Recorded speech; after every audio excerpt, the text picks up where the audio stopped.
안녕하십니까. 2022년 4월 22일 최명무 임팩트 시작하겠습니다. 박병석 국회의장이 검수완박법에 관한 여야의 입장을 절충을 해서 중재안을 제시했는데 이 중재안에 대해서 민주당과 국민의힘이 수용한다, 이렇게 얘기를 했습니다. 그거는 원래 어젯밤 이렇게 해서 박병석 국회의장과 여야 원내대표가 한 두세 번 만나면서 절충안을 마련을 했다고 합니다. 그 절충안 마련한 내용, 이것이 무엇인지 그걸 우선 살펴보겠습니다. 자, 우선 검찰이 현재 6대 범죄를 수사할 수 있도록 돼 있습니다. 부패, 경제, 공직자, 선거, 방위사업, 대형참사 이렇게 돼 있는데 이 6대 범죄 중에서 4개를 빼버리고 2개만 유지한다 이런 겁니다. 부패와 경제 요 2가지 분야만 유지를 한다. 나머지 4개는 또 경찰로 넘긴다 이런 뜻이죠. 자, 그리고 나서 1년 이내에 이 법이 시행되고 나서 1년 이내에 중대범죄수사청을 발족을 한다. 그렇게 되면 이제 여야가 다 수용을 하니까 그러면은 이 법안은 이달 내로 통과시킨다. 유예 기간은 지금까지 민주당이 내는 거는 3개월이었는데 4개월로 연장한다. 그 다음에 검찰에 특수부가 지금 6개가 남아있는데 그거를 3개로 줄인다. 그리고 이 3개로 줄인 특수부의 검사 수도 제한을 한다. 일정 숫자 이하로.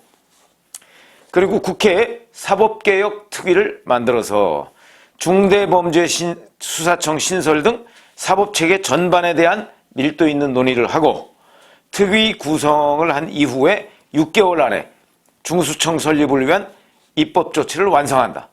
중수청을 설립하는 법안을 하고 그로부터 6개월에 중수청이 실제 발족한다. 이런 뜻으로 보입니다.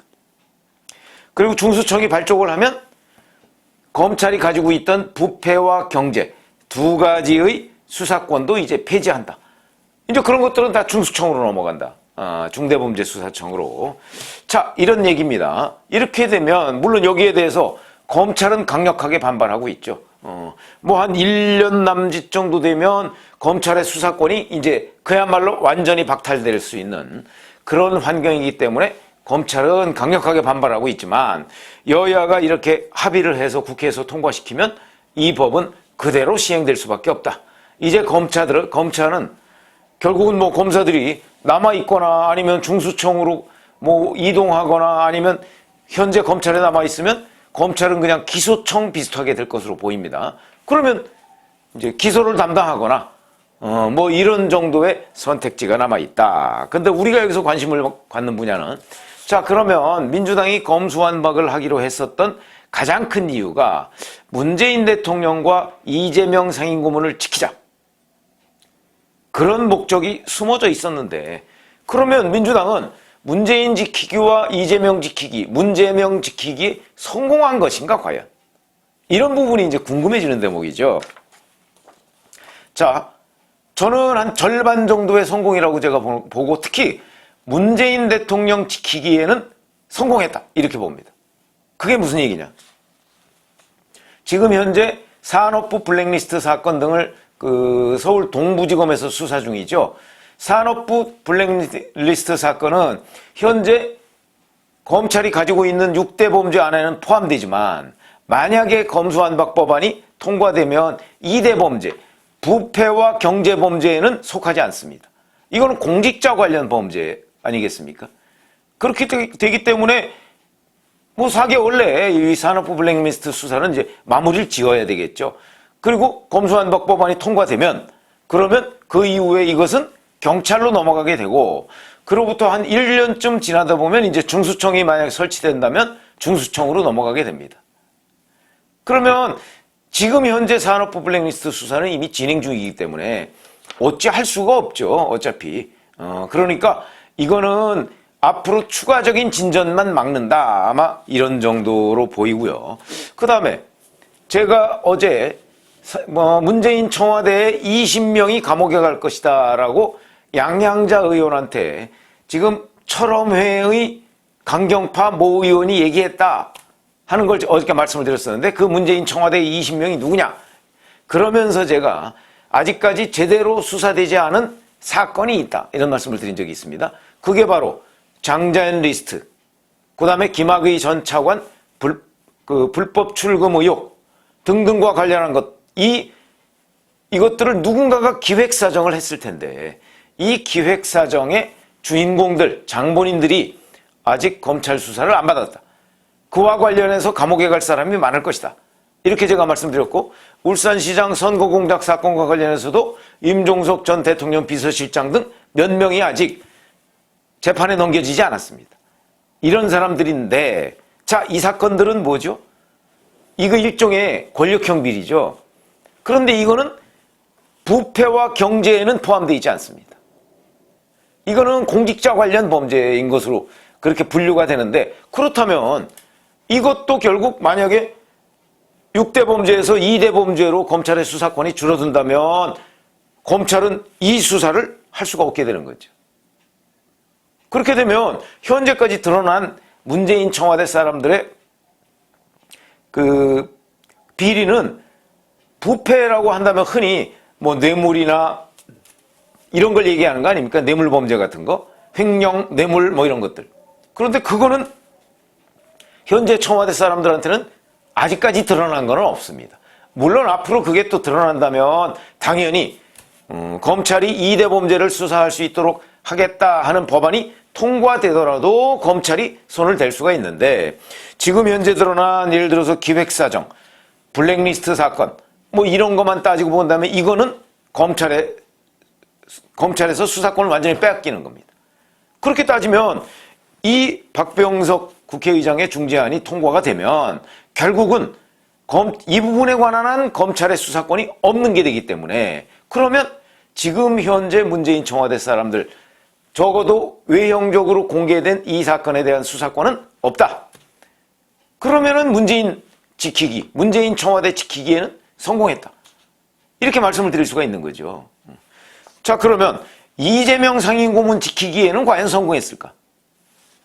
이재명 상임고문이 연루된 혐의, 변호사비 대납, 대장동 백현동, 이거는 저는 부패 범죄라고 생각을 합니다. 검찰이 만약에 검수완박 법안이 통과되더라도 이 부분은 수사를 할 수가 있죠. 그러나 지금 현재 경찰이 수사하고 있는 법인카드 횡령, 그 다음에 성남FC 후원금 의혹, 해경궁김씨 사건, 뭐 이런 것들은 이거는 뭐 그러니까 검찰이 손을 댈 수가 없는 분야. 이제 검수완박법이 통과될 경우에 그렇게 돼 있습니다. 그러다 보니까 이재명 상임고문 관련은 절반 정도만 수사를 막는 데 성공했다. 저는 그렇게 생각합니다. 그렇기 때문에 이제 문재인 청와대 수사는 다 막았는데 이재명 상임고문에 대한 수사는 절반 정도만 막은 것으로 보인다. 근데 이걸 주도한 사람들은 철험의 사람들이다. 철험에는 이재명 상임고문계도 있고 문재인 청와대 친문계도 있습니다. 그러다 보니까 문재인 청와대 이 부분을 막았다고 자평을 해가면서 바로 민주당은 이 중재안을 수용한 것 아닌가, 이렇게 생각이 들고요. 자, 그러면 또 민주당이 이제 이걸 수용한 배경이 있겠죠? 우선 여기에 보면 장기적으로는 수사 기소 분리를 하고 그 다음에 중수청을 만들고 뭐 이런 것들이 있습니다. 그러니까 민주당이 지금까지 명분으로 내세웠던 수사권과 기소권을 분리한다는 명분은 일단 확보를 했습니다.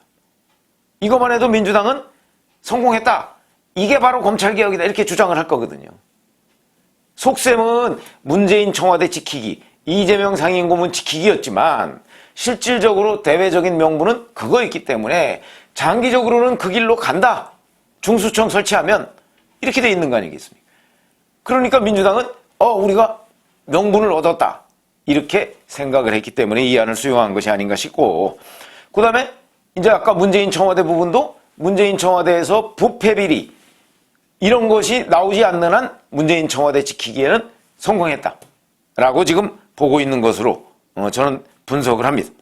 그리고 경찰은 이런 게 넘어가도 현재 이 수사 역량으로 볼 때는 아마 속속들이 파헤치기는 무리가 있을 것이다 라는 또 민주당의 소위 경찰 수사 역량에 대한 불신, 뭐 이런 것이 이제 깔려 있다고 봐야 되는 것이죠.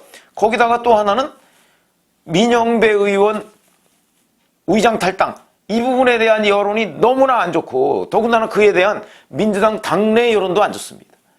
심지어 양향자 의원 같은 경우는 자기가 대략 보니까 민주당에서 내심 이 검소한박 법안에 대해서 반대하는 사람이 한 50명은 되는 것 같더라. 이렇게 얘기하면 이 뭐 필리버스터 강제 종료 등 뭐 여러 가지 그 고비가 있는데 그 고비를 넘는 것이 결코 간단하지가 않다. 여론은 여론이고 여론의 역풍은 또 역풍이고 아마 이런 현실적인 판단을 한 것이 아닌가.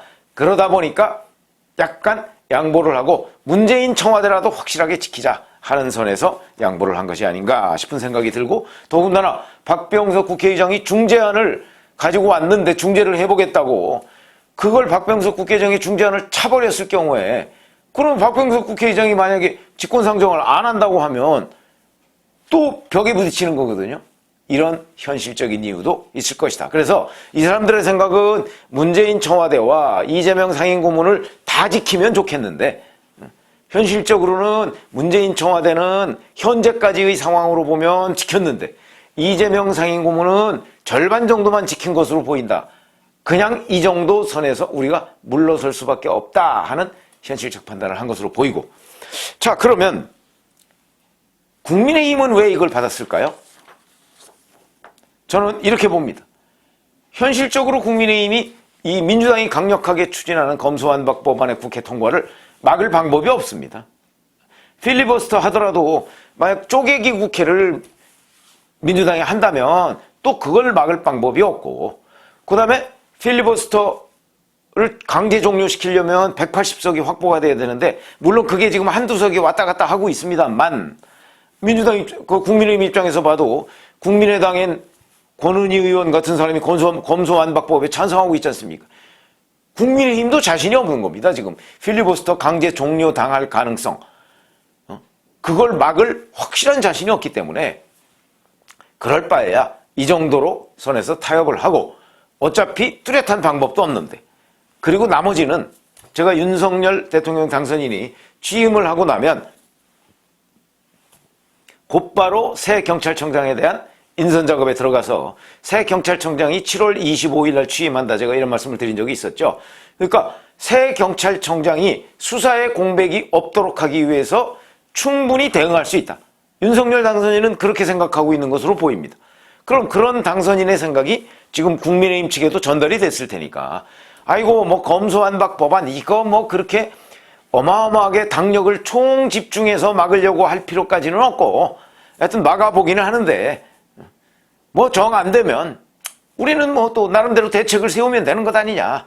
아마 그런 공감대가 있기 때문에 그러니까 국민의힘 입장에서는 경찰의 수사력을 정말 베테랑급 수사관들을 다 모아서 뭐 TF팀을 만드는가 이렇게 하면 이 부분에 대해서 수사 공백이 없도록 대응할 수 있다 하는 판단을 윤석열 당선인 쪽 지금 국민의힘 쪽이 하고 있는 것 아니냐. 그러다 보니까 이렇게 이 정도 선에서 민주당이 뭐 일정한 정도 좀 주춤거리니까 그럼 이 정도 선에서 일단 급한 불은 꺼놓고 보자.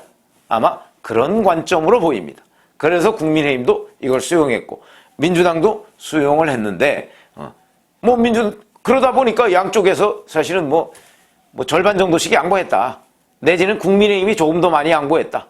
그런데 국민의힘 양보의 배경은 앞으로 수사 공백이 없도록 경찰을 통해서 이 부분을 충분히 메워나갈 수 있다는 판단 그런 것들이 있기 때문에 이걸 수용한 것이 아니겠는가 이렇게 생각이 들고요.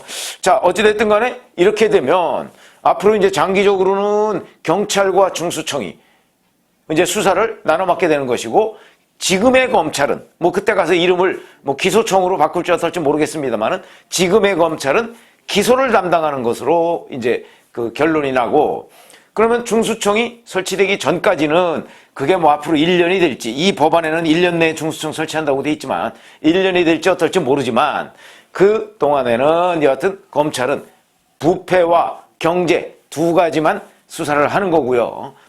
자, 그것도 이제 4개월 동안은 6대 범죄를 하고 그 다음에 4개월 뒤에 한 8개월 정도는 부패와 경제 수사를 하고 그 뒤에 중수청이 발족을 하면 이제 검찰은 기소만 담당하게 되고 중수청은 6대 범죄를 수사하게 되고 경찰은 그 나머지 범죄를 수사하게 되는, 공수처는 고위공직자 범죄를 수사하게 되는, 수사기관만 결국 몇 개가 늘었다.